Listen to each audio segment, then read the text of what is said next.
I've said much regarding the current political developments in Ethiopia, particularly in respect of the ongoing conflict in the northern part of the country. The genesis of this political instability or political upheaval in the country was basically the political mismatch or the ideological mismatch between the current regime in power and its former colleagues in the Tigray region, the TPLF. Basically, I think this group of people were all under one umbrella called EPRDF in the last 20 to 30 years. 27 until the time that the current regime came to power and took initiative to reform the country.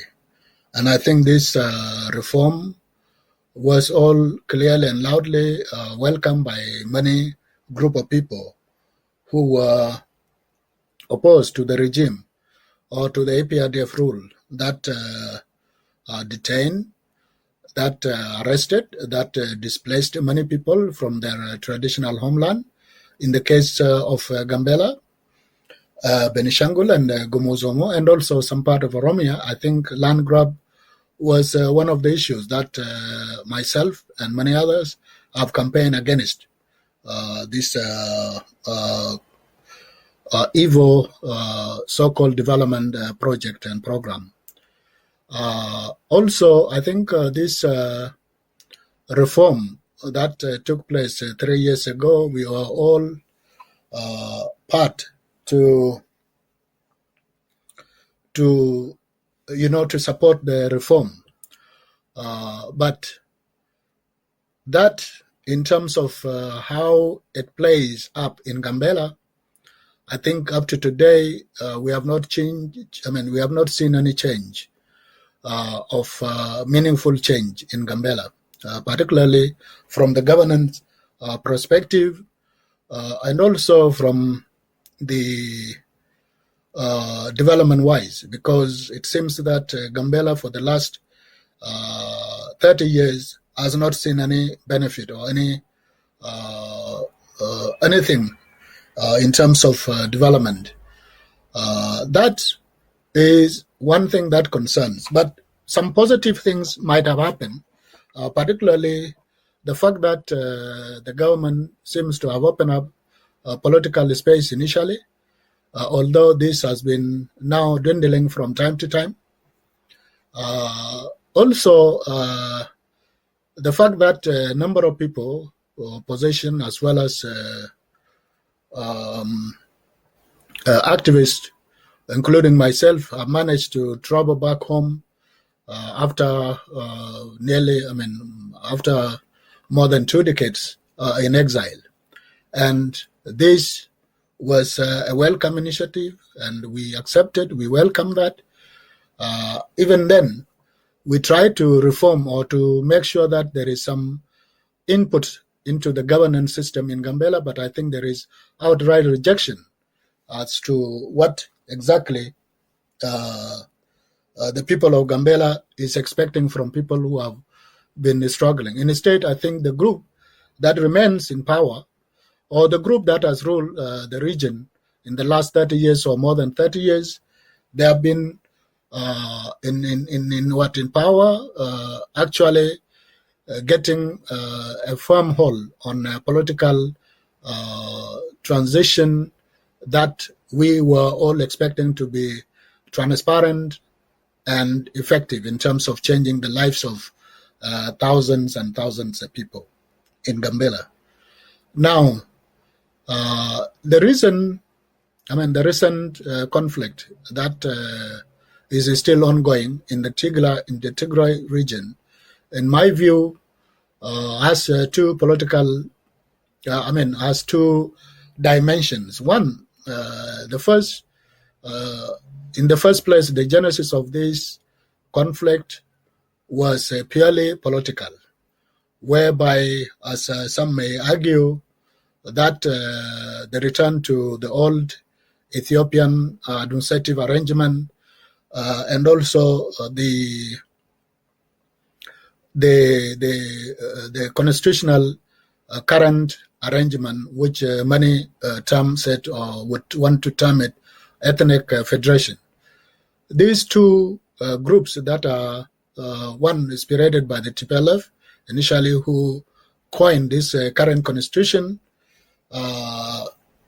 is still maintaining the strong sentiment that this constitution gave freedom to many nations and nationality. And I believe that is what other groups in Ethiopia as well would want to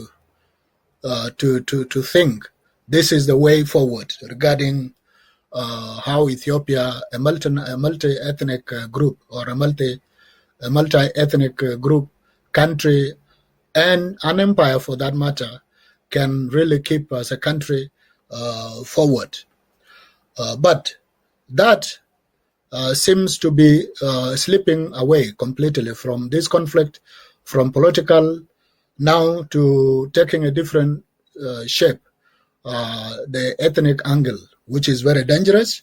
And I think Ethiopians all over the world, or even all over the country, must actually oppose to this idea of dragging a number of people or individuals from different part of the country to go and die for something which is not of interest to all.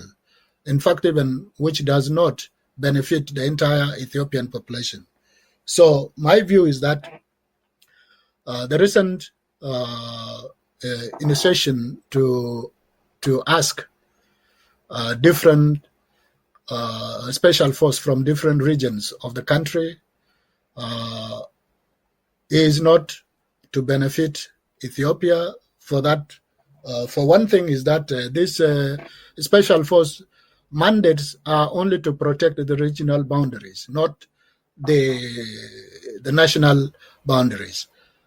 These national boundaries, as we say, can be completely argued in a different direction, because the current constitution protects all these. The current constitution protects the demarcation or the boundary demarcation that has been set previously by the previous regime. Now, if there is any issue with the boundary, I think the way forward is not to fight it out through military means. Instead, I think people must sit down and talk. History tells us that so many wars in Ethiopia has been fought, including that of external aggression, like what happened in Somali region at the time when the Somali regime expanded or tried to occupy some part of Ethiopia. That was a war that Ethiopian can actually rally behind to fight. Also, what happened between Ethiopia and Eritrea also is a war that the rest of Ethiopian can be rallied to fight, because that is a boundary, is a protection mechanism so that Ethiopia can protect its territory. But in this sense, yes, initially the politics that many people wanted to fight, the politics that the genesis of this conflict, I think a number of people have agreed that they have gone to fight. But now that this conflict has taken a different turn, which is ethnic line, is a very dangerous one. And I think the people of Ethiopia, and in particular those people in Gambela, must reflect and think how they can actually, contribute to this war. Now, already the region, with its own political parties, has already decided, has sent some troops to support the effort that is being called by the national government. For your information, I think this national or what we call special force, regional special force, are under the command of each and every region. So if the national government want to order, how are they going to be ordered? Are they going to be given some leads, or each and every region will command them, or how are they being commanded? Those are some of the issues. So I know so many people may misinterpret this, but I think the truth is that in politics, so many people in different part of the world, in history and also currently, there is that interest of protecting the people in power, but that should not be the priority. I think the priority should be the image or the interests of the country rather than individuals who are in power. So we need to really look into it very carefully so that we can make sure that this war should come to an end through negotiation and dialogue, through political solution rather than military means.